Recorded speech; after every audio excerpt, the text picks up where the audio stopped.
Banyak sekali laki-laki yang datang ya tiap hari tuh bilang, aku mau bertanggung jawab jadi suami kamu asal dibelikan motor gitu. Kayak aku tuh nggak ada harga dirinya banget gitu. Di situ aku tuh selalu ditakut-takutin.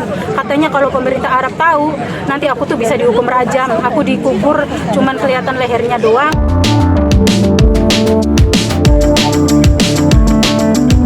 Sebenarnya semua orang itu pernah mengalami masa-masa sulit, masa-masa titik terendah sih, Rin. Betul. Dulu di Arab ya, Rin. Aku mau cerita yang orang lain belum pada tahu gitu, Rin. Mungkin orang lain menganggap ini aib, tapi aku menganggap ini bukan aib. Jadi aku kerja di Arab, ngurus majikan perempuannya itu lumpuh, majikan laki-lakinya itu buta, kakek sama nenek gitu. Tapi si orang buta ini pinternya bukan main, Rin.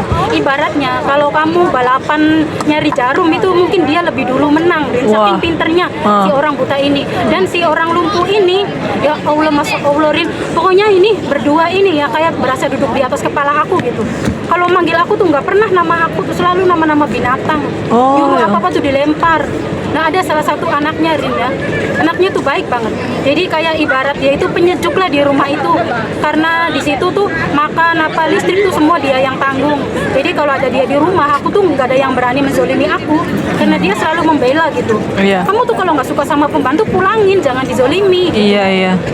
Kayak gitu lah. Terus aku kalau ada dia tuh dibela bener-bener. Jadi kayak sawah kering diairin tuh gimana sih, Rin? Pokoknya aku yang gadis kampung belum pernah pacaran ya diperhatikan sebegitunya gitu, Rin. Pokoknya dia tuh makan kalau bukan aku yang masak dia nggak mau makan. Terus misalnya kamarnya kalau bukan aku yang rapihin dia nggak mau tidur di situ kayak gitu. Nah tapi Rin, kalau ada dia aku tuh nggak ada yang menzolimi, tapi balasannya kalau dia nggak ada di rumah aku tuh dizolimi lebih parah lagi gitu, Rin. Jadi kayak ada kecemburuan dari orang tuanya itu. Iya, entah kenapa pokoknya mereka tuh aku juga heran kenapa ngambil pembantu gitu ya. Serba salah gitu, Rin. Aku tuh yang namanya diludahin, yang namanya ditendang, udah makanan sehari-hari kalau nggak ada dia. Nah terus dia sebagai imbalannya aku tuh nggak cerita sama dia tuh, Rin, tapi mereka tuh nuduh aku cerita sama dia. Dan sebagai imbalannya aku tuh sering diajak ke tempat-tempat kos-kosannya orang umroh. Jadi orang Indonesia tuh di sana tuh ya pakai visa umroh. Tapi mereka tuh ketika visanya habis nggak pulang. Tapi mereka tuh kerja di Arab kayak ilegal gitu loh, Rin. Terus tuh ada kos-kosannya. Jadi kita kalau main ke kos-kosan itu kayak berasa di Indonesia gitu, Rin. Dari cemilannya yang disajikan tuh rengginang, rempeyek, tape kayak gitu. Nah dia itu kalau orang tuanya pergi ajimahan itu pesta ya. Pulangnya kan jam 2, jam 3, jam 4. Aku tuh diajak main ke tempat kos-kosan itu, Rin. Tempat kos-kosannya orang umroh situ. Nah di situ itu banyak orang Indonesia yang kumpul kebo. Dan Rin, demi Allah, aku tuh di sana dia tuh bukan laki-laki brengsek. Pegangan tangan aja kita tuh nggak pernah duduk di mobil tuh. Kita tuh nggak pernah banyak ngobrol atau apa gitu. Tapi di kos-kosan itu ada satu orang yang iri gitu sama aku. Dia tuh suka sama si majikan aku ini. Gitu. Nah, jadi singkatnya dia itu dari dulu tuh suka sama majikan. Jadi dia tuh kerjanya di imigrasi gitu, Rin. Jadi dia tuh yang menutupi para ilegal itu. Jadi kalau ada razia gitu, si cowok ini tuh ngasih tahu ke orang-orang jangan keluar dulu ada razia gitu. Jadi dia tuh cukup dekat sama orang-orang Indonesia gitu. Aku tuh sering diajak ke kos-kosan itu karena di situ aku merasa merdeka gitu. Kalau di situ aku tuh merasa beban aku selama di rumah yang kayak neraka itu, di situ aku happy banget gitu. Tapi ada salah satu itu yang dia itu suka sama cowok ini. Nah singkat cerita, Rin, entah pokoknya kita waktu itu minum-minum apa. Singkat cerita aku tuh entah dikasih apa. Pokoknya aku sama namanya Saleh, laki-laki tuh kita berdua tuh sama-sama mabok, Rin. Pokoknya dikasih minumannya tuh kayak jus strawberry. Nah di situ aku tuh udah langsung antara sadar nggak sadar, Rin. Emang dalam hati aku suka sama dia, tapi aku tuh nggak pernah berhubungan apa-apa tuh, Rin. Akhirnya di situ kejadian. Pokoknya terjadilah yang tidak diinginkan gitu. Nah tapi aku tuh masih belum apa-apa, Rin. Cuman aku udah takut gitu dan dia tuh merasa bersalah banget. Terus di situ si namanya Saleh itu dia jujur sama aku kalau dia tuh suka sama aku gitu. Lah terus singkat cerita kita tuh nikah siri gitu loh, Rin, tanpa kertas, nikah siri. Nah yang penting halal gitu ya. Halal. Selang 2 bulan aku tuh hamil. Hamil. Hamil aku lah, kemudian orang tuanya tahu aku hamil karena aku selalu muntah-muntah apa, singkat ceritanya orang tuanya tahu lah. Nah di situ aku tuh selalu ditakut-takutin, katanya kalau pemerintah Arab tahu nanti aku tuh bisa dihukum rajam, aku dikubur cuman kelihatan lehernya doang. Tapi kan menikah, Kak. Menikah tanpa surat kan, Oh, cuman iya. pakai kiai doang gitu. Nah tapi orang tuanya tuh nggak mau tahu gitu, dia maunya kan kalau orang Arab kan waktu zaman dulu tuh nggak ada pacaran, maunya nikahnya sama ponakannya, sama masing marga satu marga lah kayak gitulah.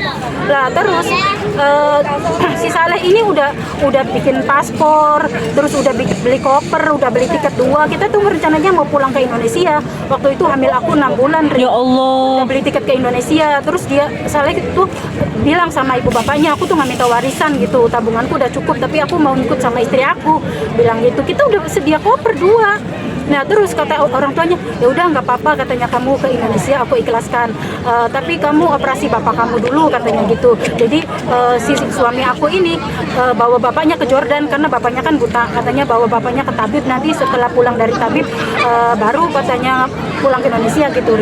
Nah setelah suamiku pergi, aku dipaksa pulang ke Indonesia, ditakut-takutin sama keluarganya. Katanya kalau pemerintah tahu aku bakalan dihukum mati, sedangkan anaknya tuh paling di penjara 2 tahun. Sedangkan aku waktu itu umurku 21 tahun, Rin. Ya aku takut lah. Jadi Aku kebayang banget waktu itu aku hamil 6 bulan.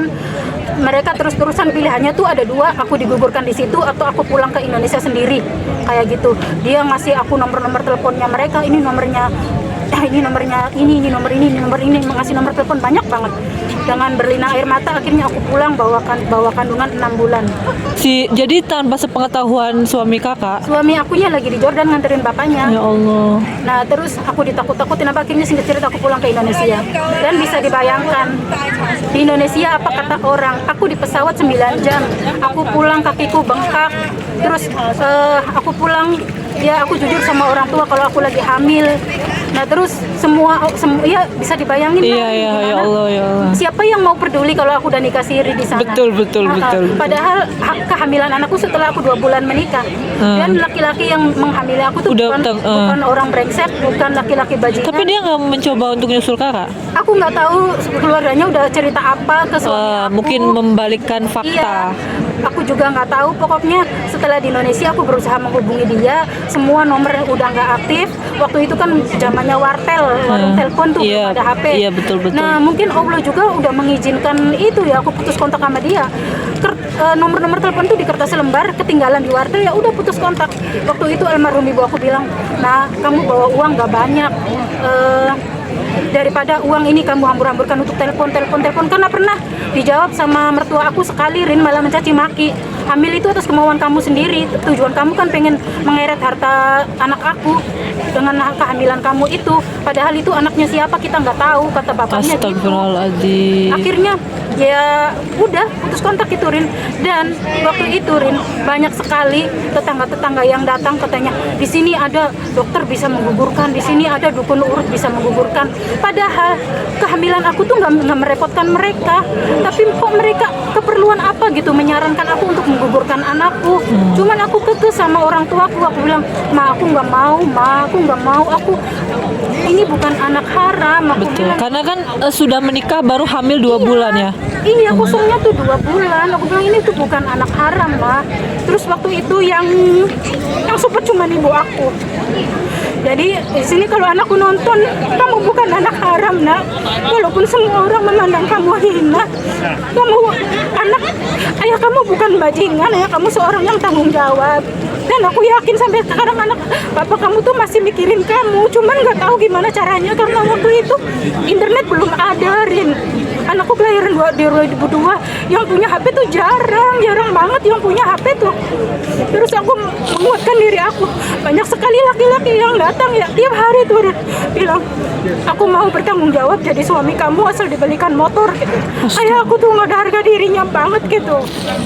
Aku bilang aku tuh nggak butuh, aku ini bukan aib, aku bilang aku nggak butuh kamu nafkahin aku bilang gitu kan. Sampai kadang-kadang aku ya saking capeknya, Rin, anakku umur 2 bulan pernah aku kan dia subuh nangis, terus tetangga aku ngikutin gitu, ngikutin anakku nangis gitu ya. Terus aku timang-timang diikutin sama dia tuh diledak gitu. Iya. Aku nimang-nimang anakku diledak. Terus anakku pernah pantatnya aku pukulin. Ya Allah. Anak umur 2 bulan pantatnya aku pukul. Habis itu aku peluk, aku tangisin, benerin. Iya. Berdua dia nangis, aku nangis. Terus ibuku datang ikut nangis. Bener. Masa Aduh, kecilnya ya anakku Allah. banjir air mata. Umur 2 bulan aku tinggalin. Bukan aku nggak sayang sama anak aku ya. Umur 2 bulan. Jadi kalau sekarang kamu ninggalin anak kamu umur setahun, anak aku umur 2 bulan, Rin, aku tinggalin, Rin. Pun aku nggak sayang, tapi aku di rumah tuh ya. Pertama aku nggak kuat kan. Aku nggak kuat dengerin omongan tetangga. Aku cuman bilang, ya Allah, muliakan derajat Amin, anakku. amin. Muliakan derajat anakku, ini bukan anak haram. Amin.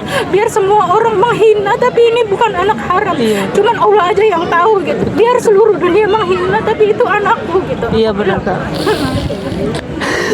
Wah ini menguras air mata sekali guys. Maaf ya guys, jadinya banjir air mata. Ya, di mana-mana ya kalau kita bahagia pasti ada yang gak suka. Betul. Yang penting kita tetap di jalan Allah. Ya alhamdulillah semua itu bisa terlewati.